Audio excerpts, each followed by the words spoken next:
Schönen Nachmittag, mein Name ist Verena Müller und meine Lesung ist Mohammed Hanif gewidmet. Mohammed Hanif war Pilot der pakistanischen Luftwaffe, bevor er eine Karriere als Journalist einschlug. In den 90er Jahren übersiedelte er mit seiner Familie nach London. Dort leitete er das Urdu-Programm der BBC, schrieb Artikel für The Guardian und The New York Times. Im Herbst 2008 kehrte Mohammed Hanif nach Pakistan zurück und arbeitet dort als Korrespondent der BBC. Ich habe mir 3 Gedichte ausgesucht aus dem Zyklus Village Life und beginne mit Marriage. Ich habe eine kurze deutsche Zusammenfassung gemacht.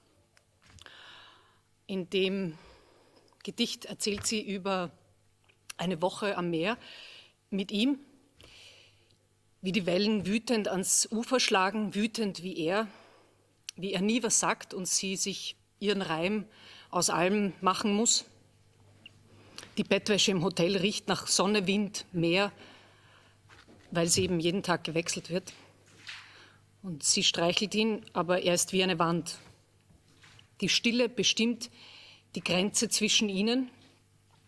Er schläft nicht, atmet schwer, als ob er die Wellen damit antreibt. Sie weiß, wer sie ist und was sie will. Solange das wahr ist, kann sie das nicht verletzen. Marriage. All week they've been by the sea again, and the sound of the sea colors everything. Blue sky fills the window, but the only sound is the sound of the waves pounding the shore, angry at something. Whatever it is, it must be why he's turned away. Angry, though he'd never hit her, never say a word, probably. So it's up to her to get the answer some other way, from the sea maybe, or the gray clouds suddenly rising above it. The smell of the sea is in the sheets, the smell of sun and wind, the hotel smell, fresh and sweet because they're changed every day. He never uses words. Words for him are for making arrangements, for doing business, never for anger, never for tenderness. She strokes his back. She puts her face up against it, even though it's like putting your face against a wall. And the silence between them is ancient. It says, these are the boundaries. He isn't sleeping, not even pretending to sleep. His breathing isn't regular. He breathes in with reluctance. He doesn't want to commit himself to being alive, and he breathes out fast like a king banishing a servant. Beneath the silence, the sound of the sea's violence spreading everywhere. Not finished, not finished. His breath driving the waves. But she knows who she is, and she knows what she wants. As long as that's true, something so natural can't hurt her. Ich finde, das beschreibt ganz schön, was man in einer Beziehung vielleicht akzeptiert und wie es aber dann schlussendlich sehr positiv endet. Sie will sich nicht verletzen lassen, weil sie weiß, wer sie ist.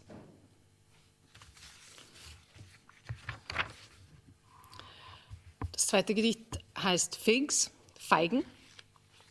Und sie schreibt hier, meine Mutter hat eingelegte Feigen gemacht, gefülltes Huhn, der Geruch und der Geschmack hat mich automatisch gelehrt aus meiner Kindheit, diese Dinge zu kochen. Er mag sie nicht. Er will, dass ich die Speisen koche von seiner Mutter und er verlangt, dass ich weiß, wie das geht und er findet, es ist nicht seine Aufgabe, es mir beizubringen. Als wir jung waren, war das ganz anders. Wir waren verliebt und wollten uns nur berühren. Alles jetzt ist schwieriger und schwerfälliger. Früher war alles, was wir uns erzählten, wie ein Geheimnis. Nächtelang brauchten wir uns nur zu umarmen, die Sterne zu beobachten. Wir wollten gar nicht schlafen, dem anderen beim Atmen zuhören. Harmonie pur. Figs. My mother made figs in wine, poached with cloves. Sometimes a few peppercorns, black figs from our tree. And the wine was red. The pepper left a taste of smoke in the syrup. I used to feel I was in another country. Before that, there'd be chicken. In autumn, sometimes filled with wild mushrooms. There wasn't always time for that, and the weather had to be right, just after the rain. Sometimes it was just chicken with a lemon inside. She'd open the wine, nothing special, something she got from the neighbors. I miss that wine. What I buy now doesn't taste as good. I make these things for my husband, but he doesn't like them. He wants his mother's dishes. But I don't make them well. When I try, I get angry.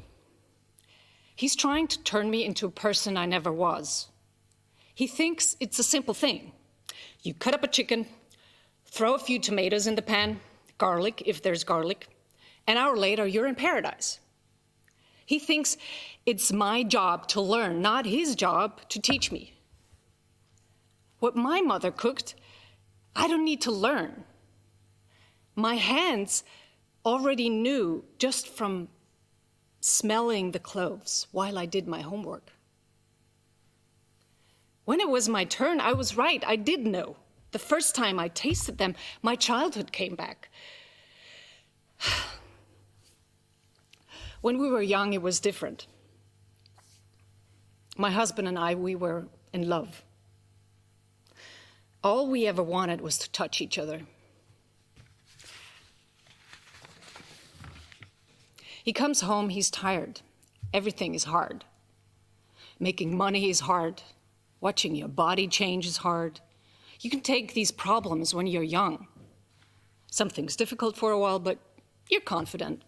If it doesn't work out, you'll do something else. He minds summer most. The sun gets to him. Here it's merciless. You can feel the world aging. The grass turns dry. The gardens get full of weeds and slugs. It was the best time for us once. The hours of light when he came home from work, we turned them into hours of darkness. Everything was a big secret, even the things we said every night. And slowly, the sun would go down. We'd see the lights of the city come on. The nights were glossy with stars. Stars glittered above the high buildings. Sometimes we'd light a candle, but most nights, no. Most nights, we'd lie there in the darkness with our arms around each other. But there was a sense you could control the light. It was a wonderful feeling. You could make the whole room bright again, or you could lie in the night air listening to the cars. We'd get quiet after a while. The night would get quiet.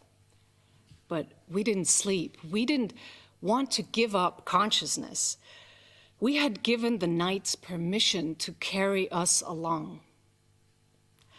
We lay there, not interfering, hour after hour, each one listening to the other's breath, watching the light change in the window at the end of the bed. Whatever happened in that window, we were in harmony with it.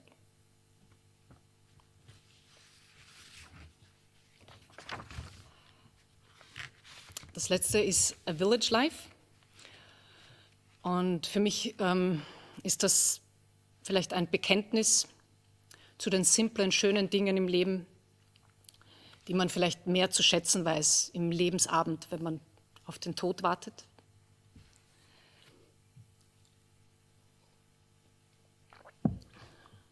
Sie schreibt hier zu Beginn, wie Tod und Unsicherheit auf jeden warten und es lange dauert, einen menschlichen Körper zu zerstören und man die Spannung halten muss.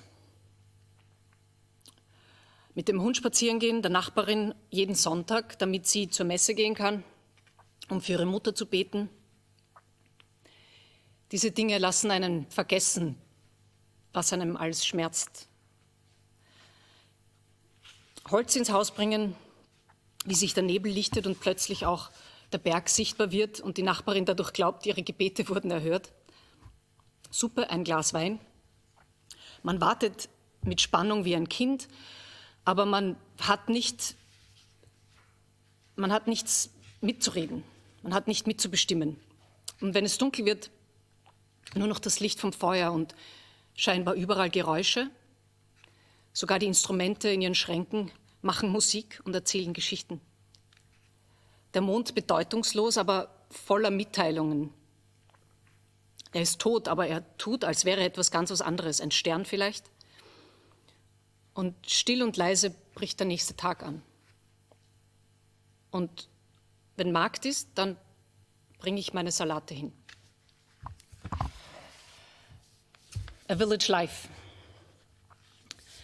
The death and uncertainty that await me, as they await all men, the shadows evaluating me because it can take time to destroy a human being.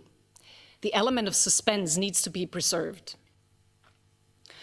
On Sundays, I walk my neighbor's dog so she can go to church to pray for her sick mother. The dog waits for me in the doorway, summer and winter. We walk the same road every day, early morning, at the base of the escarpment. Sometimes the dog gets away from me. For a moment or two, I can't see him behind the trees. He's very proud of this. This trick he brings out occasionally and gives up again as a favor to me. Afterward, I go back to my house to gather firewood. I keep in my mind images from each walk. Monarda growing by the roadside. In early spring, a dog chasing the little gray mice. So for a while, it seems possible not to think of the hold of the body weakening, the ratio of the body to the void shifting, and the prayers becoming prayers for the dead. Midday, the church bells finished. Light in excess, still fog blankets the meadows, so you can't see the mountain in the distance covered with snow and ice. When it appears again, my neighbor thinks her prayers are answered. So much light, she can't control her happiness. It has to burst out in language. "Hello!" she yells, as though that's her best translation. She believes in the Virgin the way I believe in the mountain, though in one case the fog never lifts. But each person stores his hope in a different place. I make soup, I pour my glass of wine, I'm tense like a child approaching adolescence. Soon it will be decided for certain what you are. One thing, a boy or a girl. Not both any longer. And the child thinks, I want to have a say in what is happens. But the child has no say whatsoever. When I was a child, I did not foresee this.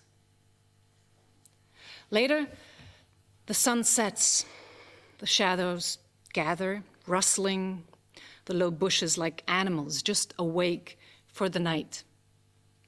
Inside, there's only firelight. It fades slowly, only the heaviest woods still flickering across the shelves of instruments. I hear music coming from them sometimes, even locked in their cases. When I was a bird, I believed I would be a man. That's the flute. And the horn answers, When I was a man, I cried out to be a bird. Then the music vanishes and the secret it confides in me also vanishes. In the window, the moon is hanging over the earth, meaningless but full of messages. It's dead. It's always been dead. But it pretends to be something else, burning like a star and convincingly so that you feel sometimes it could actually make something grow on earth. If there's an image of the soul, I think that's what it is. I move through the dark as though it were natural to me, as though I were already a factor of it. Tranquil and still, the day dawns. On market day, I go to the market with my lettuces.